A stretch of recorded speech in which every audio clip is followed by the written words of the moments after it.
Hello students, welcome to WB online home tuition. আশা করি তোমরা সবাই ভালো আছো। তো আজকে আমি তোমাদের সাথে শেয়ার করব পশ্চিমবঙ্গ মধ্যশিক্ষা পর্ষদের ষষ্ঠ শ্রেণীর Ray and Martin English question bank solve 2025। তো আজকে আমি যে পেজটি আলোচনা করব model question paper 10 Raiganj Coronation High School SS. তো পেজ নম্বর হলো 212। তো পুরো কোশ্চেনটি আমরা অ্যান্সার সহ আলোচনা করব। তো প্রথমেই আমরা এর দাগের টিক দ্য কারেক্ট অল্টারনেটিভস। তো বিকল্প উত্তরটি টিক চিহ্ন দেবো। তো অ্যালিসিয়া লুকড আফটার, অ্যালিসিয়া দেখাশোনা করতেন হার ব্রাদার্স অ্যান্ড সিস্টার, তার ভাই বোনদের দেখাশোনা করতেন।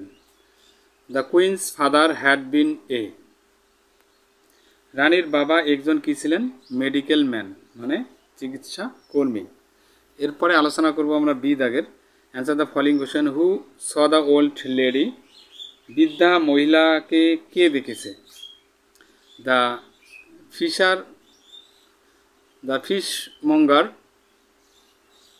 And boy saw the old lady, মাছ ব্যবসায়ীর কাজের ছেলে বৃদ্ধা মহিলাকে দেখেছিল।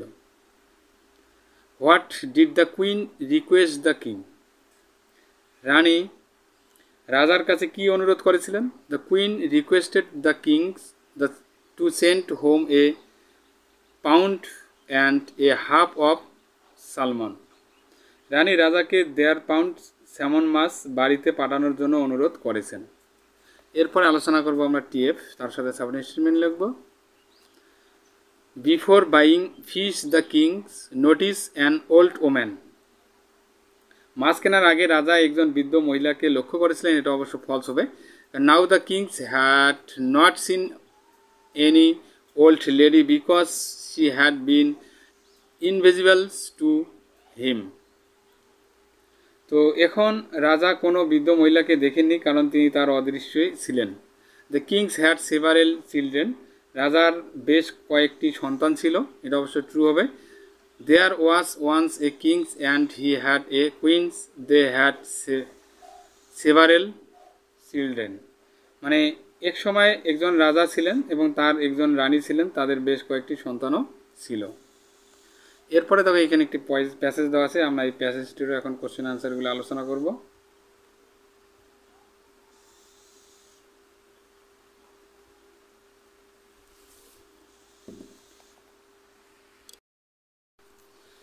What did the school students witness at the entrance of the Egyptians gallery, মানে মিশরীয় গ্যালারির প্রবেশ পথে স্কুলের ছাত্ররা কি দেখেছিল? At the entrance of the Egyptians gallery the school students witness the replica of the sphinx, the symbol of strength, তো মিশরীয় গ্যালারির প্রবেশপথে স্কুলের ছাত্ররা শক্তির প্রতীক স্ফিনিক্সের প্রতিরূপ দেখেছিল। What was there in the centre of the Egyptians gallery, মিশরীয় গ্যালারির কেন্দ্রে কী ছিল?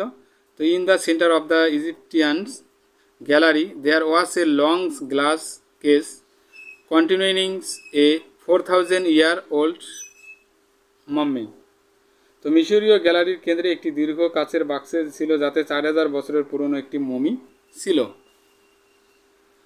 বি দাগের the school kids visited Indian Museum several times, তো স্কুলের বাচ্চারা বেশ কয়েকবার ভারতীয় জাদুঘর পরিদর্শন করেছে, এটা অবশ্য ফলস হবে। They were very much excited science since it was their first to the museum, তো তারা খুব উত্তেজিত ছিল কারণ এটি তাদের প্রথম জাদুঘর পরিদর্শন ছিল, অনেকবার দেখেনি, এটা অবশ্য ফলস হবে, এফ লিখবো বা ফলস লিখবো। In their history books the students read about ancient Egypt, তাদের ইতিহাস বইগুলিতে শিক্ষার্থীরা প্রাচীন মিশর সম্পর্কে পড়েছিল, এটা অবশ্য ট্রু হবে, টি লিখব। তো previously they were introducts to ancient Egyptian civilisation in their history books, পূর্বে তাদের ইতিহাসের বইগুলিতে প্রাচীন মিশরীয় সভ্যতার সাথে পরিচয় করিয়ে দেওয়া হয়েছিল। তো বন্ধুরা এরপরে দেখো এখানে একটি আনসিন দেওয়া আছে, তো আনসিনটি আমরা একটু বাংলা মানে সহ পড়ব, তারপরে কোশ্চেন আনসারগুলি। Okay, Mr Bean is a famous characters played by Rowan Atkinson, a British actor, Mr Bean হলেন একজন বিখ্যাত চরিত্র যার চরিত্রে অভিনয় করেছেন ব্রিটিশ অভিনেতা Rowan Atkinson. He is known for his silly and clumsy behaviour. তিনি তার বোকামি এবং আনাড়ি আচরণের জন্য পরিচিত। Mr Bean rarely speaks, but he uses his face and body to convey his feelings, making everyone laugh. Mr Bean খুব কমই কথা বলেন, কিন্তু তিনি তার মুখ এবং শরীর ব্যবহার করে তার অনুভূতি প্রকাশ করেন, যা সকলকে হাসায়। He always gets into tense situations like struggling during an examination or getting or turkey stuck on his head, but somehow he always managed to fix things in the end, often in the most unuseful ways. তিনি সবসময় অদ্ভুত পরিস্থিতিতে পড়েন, যেমন পরীক্ষার সময় লড়াই করা বা তার মাথায় টার্কি আটকে যাওয়া, কিন্তু কোনো না কোনোভাবেই তিনি সর্বদা শেষ পর্যন্ত সব কিছু ঠিক করতে সক্ষম হন, প্রায়শই সবচেয়ে অস্বাভাবিক উপায়েও। Mr Bean has a teddy bear that he loves very much and he threats it like a real friend. Mr বিনের একটি টেডি বিয়ার আছে যা তিনি খুব ভালোবাসেন এবং তিনি তাকে একজন প্রকৃত বন্ধুর মতো ব্যবহার করেন। হি is always dresses in a brown jacket and a red tie, and his funny expressions and action have made him popular among both children and adults all around the world. তিনি সর্বদা বাদামি জ্যাকেট এবং লাল টাই পরে থাকেন এবং তার মজার অভিব্যক্তি এবং আচরণ তাকে সারা বিশ্বের শিশু এবং প্রাপ্তবয়স্ক উভয়ের কাছেই জনপ্রিয় করে তুলেছে। Even without saying much, Mr. Bean teaches us that laughter is a universal language that everyone can understand.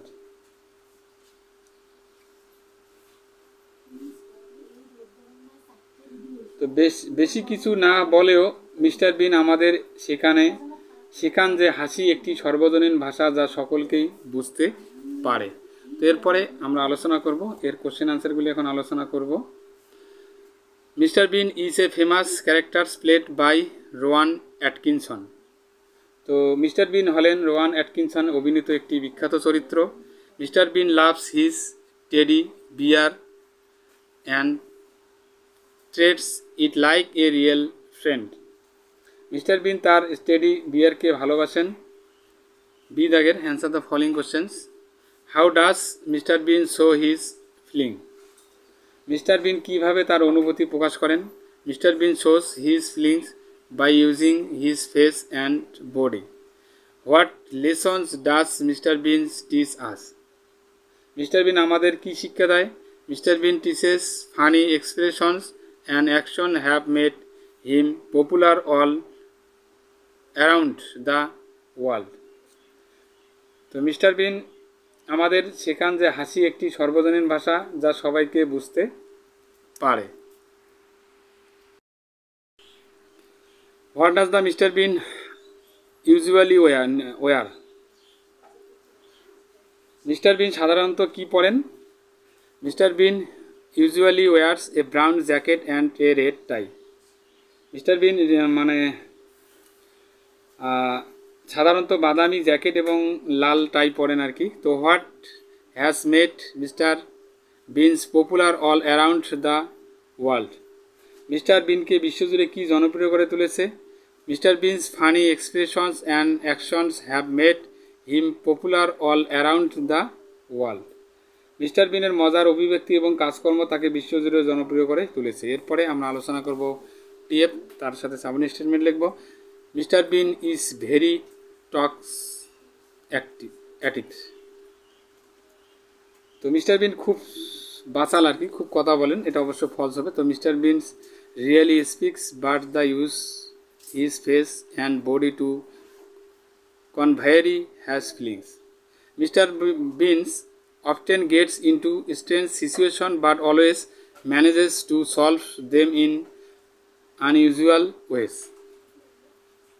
Mister Bean প্রায়শই অদ্ভুত পরিস্থিতিতে পড়েন কিন্তু সর্বদা অস্বাভাবিক উপায়ে সেগুলি সমাধান করতেও সক্ষম হন। এটা অবশ্য ট্রু হবে। He always gets into strange situation like struggling during an examinations or getting a turkey struck on his head, but somehow he always manages to fix things in the most unusual ways. এরপরে আমরা আলোচনা করব চারের দাগের grammar and vocabulary যে কোশ্চেনগুলি দেওয়া আছে। Mr Sinha is an honourable man, এটা আর্টিকেল বসালাম। He ran into the room, তারপরে বি দাগের tick appropriate from verbs given in the brackets. The teachers and the students are হবে এখানে are present in the class. Curry and rice is my favourite dish হবে। এরপরে prefix বা suffix বসাবো আমরা। Popular, তো আনপপুলার লিখব রেস্টলেস। এরপরে আলোচনা করব ডি দাগের write the kinds of the following sentence. তো have, I have a safes journey, তো ইম্পারেটিভ সেন্টেন্স হবে। Tolls her father has died, তো এক্সক্লেমেটরি সেন্টেন্স হবে এটা। এরপরে ই দাগে ডু অ্যাজ ডাইরেক্টেড, তো এ swarm of bees is buzzing around, collective nouns. These bottles are ours হবে এখানে। এরপরে তিনের দাগের দে ওয়ার ব্লু শার্টস, তো চেঞ্জ দ্য সিম্পল পাস্ট টেন্সে করবে এটা, they wore blue shirts. She reads the conclusions of the novels, replace the underlines words with it is antonyms.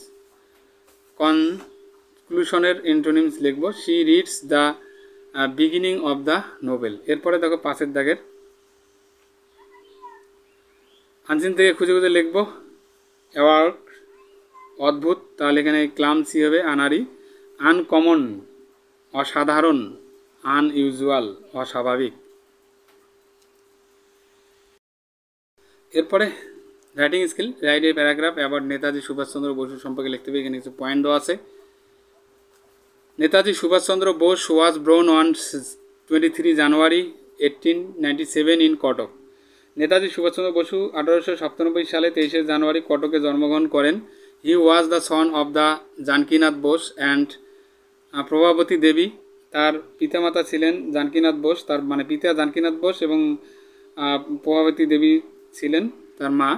He pass the Indian civil service examinations but request to accept the job because he wanted to serve his country. তিনি ভারতীয় civil service পরীক্ষায় উত্তীর্ণ হন কিন্তু দেশের সেবা করতে চেয়েছিলেন বলে চাকরি গ্রহণ করতে অস্বীকৃতি জানান। In 1943 he formed the Indian national army INA to fight for Indians independence from British rule. তো 1943 সালে তিনি ব্রিটিশ শাসন থেকে ভারতের স্বাধীনতার জন্য লড়াই করার জন্য ভারতীয় জাতীয় সেনাবাহিনী INA গঠন করেন। He was a great freedom, তিনি ছিলেন একজন মহান স্বাধীনতা সংগ্রামী। Fighter who inspired millions of Indians to join the struggles for independence. তো তার সংগ্রাম ছিল যিনি লক্ষ লক্ষ ভারতীয়কে স্বাধীনতা সংগ্রামে যোগ দিতে অনুপ্রাণিত করেছিলেন। তো বন্ধুরা, তাহলে আজকে এই পর্যন্ত। সবাই ভালো থাকবে। Happiness day. Please subscribe my channel. আমার ভিডিও দেখার জন্য তোমাদের সবাইকে অসংখ্য ধন্যবাদ।